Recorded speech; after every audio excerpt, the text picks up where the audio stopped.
Imagine for a moment you are the kindest person in the room. You always say yes, you help others without hesitation, you put their needs before your own, and you wear your niceness like a badge of honor. You believe that kindness is an unshakable virtue, a mark of strength and goodness in a world that often seems harsh and unforgiving. But what if I told you that sometimes being too kind, being too nice, can actually hurt you more than it helps? What if your kindness, instead of opening doors, ends up closing them? What if that very trait you cherish most is quietly eroding your peace, your power, and your ability to live freely? This isn't some cynical take designed to discourage you from being a good person. No, it's something deeper, a challenge to rethink what kindness truly means and how it fits into the larger picture of a life well lived. You see, kindness without wisdom can become weakness. Niceness without boundaries can become a trap.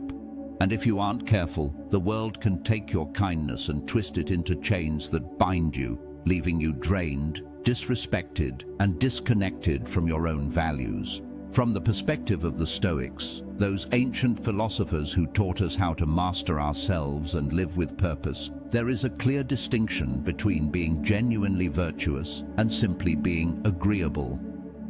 They remind us that true kindness is an act of strength and choice, not a habit of people-pleasing. It is rooted in wisdom, courage, justice, and temperance, and it always respects the limits of what is within our control. But in today's culture, kindness is often confused with being overly accommodating, never saying no, or sacrificing your needs to avoid conflict or rejection. We are told that nice guys finish last and that it's best to be liked above all else. Yet this drive to be endlessly kind without guardrails can lead us down a painful path. It can leave us vulnerable to manipulation, resentment, and burnout. So why does this happen? How does something as beautiful as kindness become a dark force in our lives?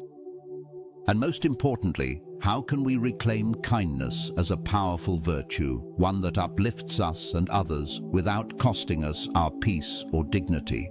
In this conversation, we will explore the shadow side of being too kind through the eyes of Stoicism. We will uncover how kindness without boundaries can backfire, why self-control is not selfishness but necessary for true generosity, and how strength and kindness can coexist in perfect harmony. Together, we will learn how to love ourselves enough to say no when needed, how to give wisely rather than endlessly, and how to build a life where kindness is a source of power, not pain. So, if you've ever felt drained from always trying to please, if you've questioned whether being kind means losing yourself, or if you simply want to deepen your understanding of what it means to be truly virtuous, then stay with me. This journey will challenge some of your beliefs, but it will also empower you. Because the kind of kindness we want to embody is not fragile or fleeting, it is steady, rooted in wisdom, and unshakable in the face of life's challenges. Let's begin by looking closely at what kindness really is, what it isn't, and how the Stoics can guide us out of the trap of excessive niceness into a place of balanced strength. This is not just a lesson about being kind. It's a lesson about being wise, courageous, and free. Before we dive deeper into why being too kind can sometimes backfire, it's crucial to get clear on what kindness really means and what it doesn't, because the first step to mastering any virtue is understanding it fully, right? Kindness isn't just about smiling and saying yes to everyone. It's not about bending over backwards to avoid conflict or discomfort. It's not a ticket to endless self-sacrifice or a plea for approval. Too often, we mistake niceness, the desire to be liked, to avoid confrontation, to smooth over every rough edge, as true kindness. But niceness is shallow. It's a performance. It's a mask worn to fit in, to keep the peace, to avoid rejection. And that's where the trouble begins. True kindness, especially through the lens of Stoicism, is far more profound. It is an expression of virtue, one of the fundamental building blocks of a good life. The Stoics believed in 4 cardinal virtues: wisdom, courage, justice, and temperance. Kindness is most closely linked to justice and wisdom. Justice because it involves giving others their due respect, fairness and compassion, not out of weakness but out of a recognition of our shared humanity. Wisdom because kindness is always measured, intentional and grounded in reason. It's not a blind impulse, but a conscious choice to act rightly. Think about it. If kindness is virtue, then it cannot contradict other virtues. It must be balanced with courage, not allowing yourself to be trampled, with temperance, not giving more than you can without harm, and with wisdom, not enabling destructive behavior in others. This balance is what the modern world often misses when it tells us to be nice at all costs. Niceness lacks this balance. It's often impulsive or reactive, motivated by fear of rejection rather than genuine concern. In fact, when we wear niceness as armor, we risk losing sight of who we are. We suppress our own needs and values to maintain the image others expect. We may smile while feeling anger, exhaustion, or frustration. We may agree while disagreeing deeply. This dissonance creates inner tension and eventually resentment. And here's a sobering truth. Kindness without boundaries is kindness that betrays itself. You've probably seen it happen. Someone who is too kind gets taken advantage of. They are the go-to person for favors, the one who never says no, the silent sufferer when others don't reciprocate. They might even earn a reputation as a doormat, which hurts far more than it sounds. This kind of kindness isn't noble, it's self-destructive. It's kindness hijacked by fear, guilt, or social pressure. So, if you want kindness to be a true strength, you need to understand it as a virtue that lives within the framework of self-mastery. That means knowing when to say no, when to stand firm, and when to walk away. It means practicing kindness with intention and clarity, not out of compulsion. And this brings us to the heart of Stoicism. Virtue is the only true good, and everything else, wealth, reputation, even other people's approval, is indifferent. What matters is how you govern yourself. The Stoics teach us that external things, including other people's opinions or reactions, are outside our control. What we can control is our own judgment, our own will to act rightly. If kindness is to be a genuine virtue, it must come from this inner freedom, not from dependence on others' approval. Only then can kindness be a source of true strength and serenity. Now let's take a closer look at this Stoic ideal of virtue and self-control. Because to understand why being too kind can backfire, you must grasp how self-governance protects you and enables genuine generosity. Stoicism is often misunderstood as a cold or detached philosophy, but that couldn't be further from the truth.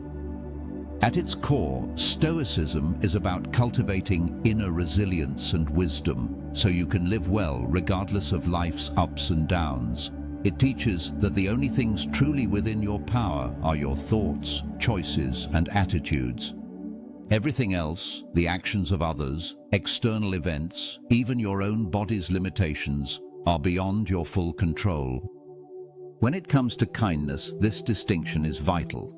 The Stoics would say, be kind because it is right, because it aligns with virtue, not because you expect a reward or fear rejection. Be kind because it is within your power to act justly, but don't be so attached to the outcome that you lose yourself in the process. Marcus Aurelius, the Roman emperor and one of the greatest Stoics, wrote extensively about this balance. He reminded himself to treat others fairly and kindly, but also to guard his own soul against harm. He recognized that generosity must be paired with wisdom, and that true kindness does not mean being weak or passive. Seneca, another Stoic master, warned against allowing others to exploit your goodwill. He said it is wise to give, but foolish to give so much that you ruin yourself. Courage, the Stoic virtue, includes the courage to say no, to protect your own integrity even if others disapprove. Epictetus, a former slave turned philosopher, taught that the key to freedom is mastering your desires and impulses. This mastery extends to how you give kindness. When you control your desires, you don't give kindness out of compulsion or guilt. You give because it is the right choice, and you can stop when it harms you. This self-control creates a powerful space where kindness flourishes, not as weakness but as an expression of strength. Because kindness without control is like a fire that burns you instead of warming others. With self-mastery, kindness becomes a tool you wield wisely. You don't lose yourself in giving. You remain whole, present, and free. So, when kindness comes from virtue, it is always aligned with reason and justice. You help others, yes, but not to your own detriment. You listen and support, but not to the point of ignoring your own needs. You show compassion, but also maintain boundaries. This balance is not easy, but it is essential. Without it, kindness is no longer kindness. It's a liability. It opens the door to manipulation, resentment, and exhaustion. It turns you from a giver into a victim. And that is the dark side of being too kind. Understanding this is the first step toward reclaiming your power. It's the foundation on which you can build a kindness that heals, uplifts, and lasts. A kindness that does not require you to be a martyr, but invites you to be a master of yourself and of your virtue. Next, we'll explore some real-life scenarios where kindness, when left unchecked, can backfire, and why the world often rewards niceness over true kindness, but at a steep cost. Because knowing these dangers is crucial if you want to avoid falling into the trap. It's not about abandoning kindness, but about evolving it. Let's get real for a moment. We've all seen it happen, maybe even experienced it firsthand, where kindness, despite the best intentions, turns sour. When you give too much, say yes too often, or put others' needs above your own without pause, it can backfire in ways that hurt deeply. Picture this. You're the one always offering help, lending an ear, covering shifts, taking on extra work, or giving emotional support. Everyone knows you're the reliable one, but over time that kindness starts to feel less like a gift and more like a burden. People begin to expect it as the norm, sometimes even take advantage of it, and rarely offer anything in return. You might feel invisible, taken for granted, or worse, resentful. This is the shadow side of being too kind. It's the hidden cost that rarely gets talked about, but is all too common. Because here's the truth.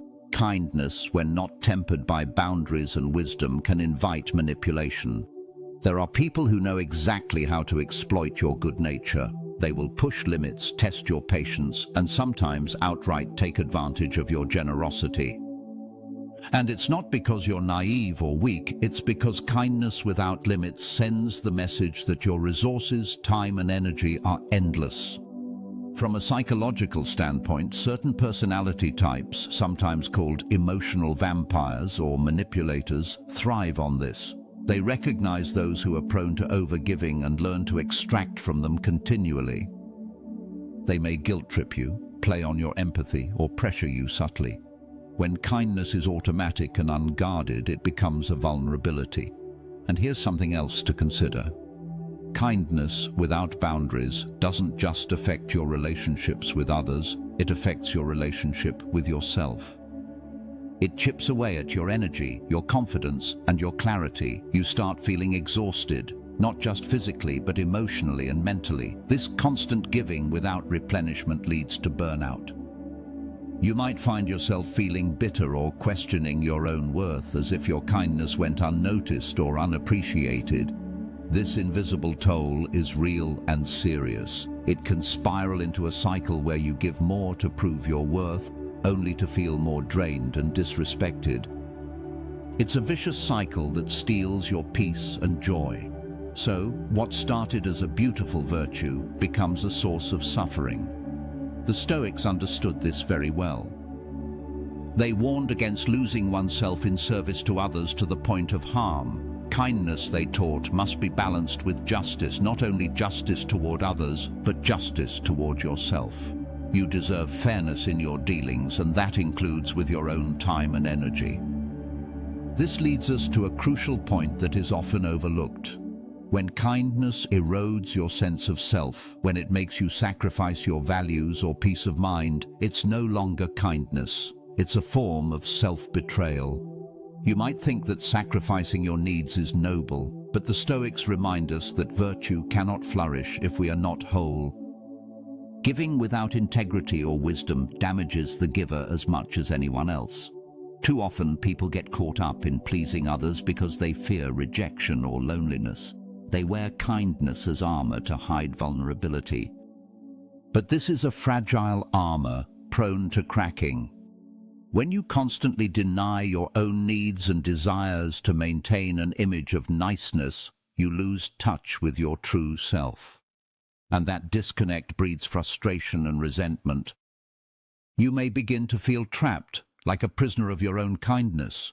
You want to speak up, set limits, or walk away, but guilt and social pressure hold you back. The emotional exhaustion becomes palpable, but you push through because you think kindness demands it. Here's where Stoicism offers a powerful antidote. The Stoic philosophy teaches us to recognize what is within our control, our thoughts, choices, and actions, and what is not, the opinions and demands of others.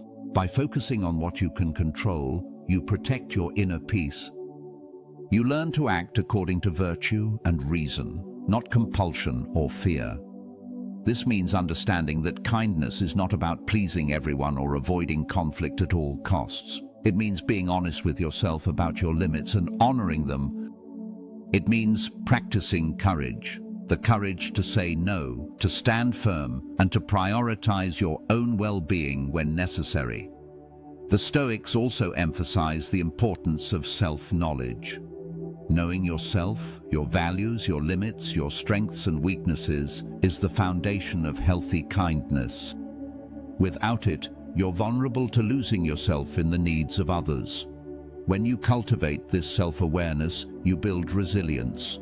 You become less reactive to the pressures around you and more grounded in your own virtue. This doesn't make you selfish, it makes you whole.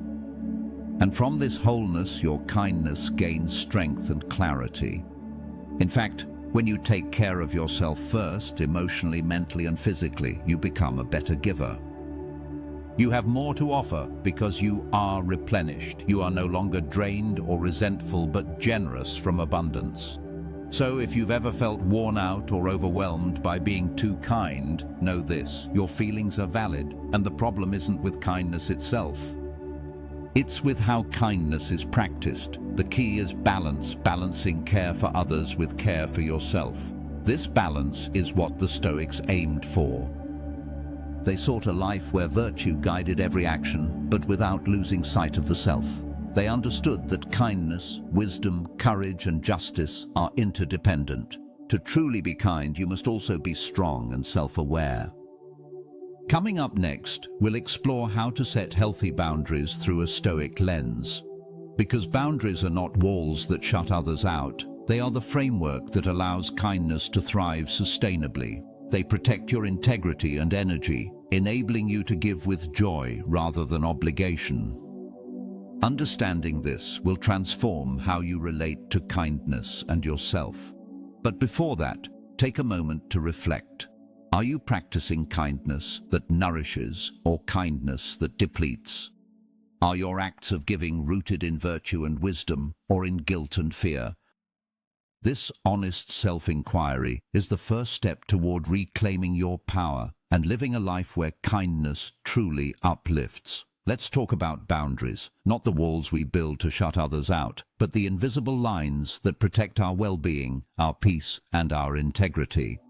Boundaries are often misunderstood as selfish or harsh, especially when it comes to kindness. But the truth is, without boundaries, kindness becomes a wildfire that consumes you. It's the very framework that allows kindness to flourish sustainably. From a Stoic perspective, boundaries are a natural extension of justice and temperance. Justice because it involves fairness, not just to others, but to yourself. Temperance because it's about moderation and self-control. The Stoics believed that to live virtuously, you must respect yourself as much as you respect others. That means setting limits on what you give, how often, and to whom. Think about it this way. When you set clear boundaries, you aren't rejecting kindness, you're preserving it.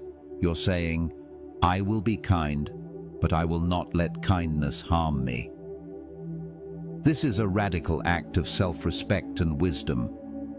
It acknowledges that your resources, time, energy, emotions are finite. It recognizes that you are not responsible for fixing every problem or satisfying every demand. The Stoics practiced this form of detachment not as coldness, but as compassionate wisdom. Marcus Aurelius reminded himself to engage with the world kindly, but without attachment to outcomes. Epictetus taught that we should respond to others with justice and fairness, but remain unmoved by those who take advantage. This balance is the essence of healthy boundaries. Practically, setting boundaries can look like saying no without guilt, limiting how much time you spend helping others, or deciding not to engage in relationships that drain you. It means honoring your needs as much as you honor others. When you do this, kindness becomes a choice, not a burden. And here's the beautiful paradox. Boundaries don't push people away. They often create deeper respect and healthier relationships. When others see you respect yourself, they're more likely to respect you too. Boundaries foster clarity and trust because they communicate your values clearly. Without boundaries, kindness risks being taken for granted or even abused. With boundaries, kindness gains strength and clarity. It becomes sustainable and powerful.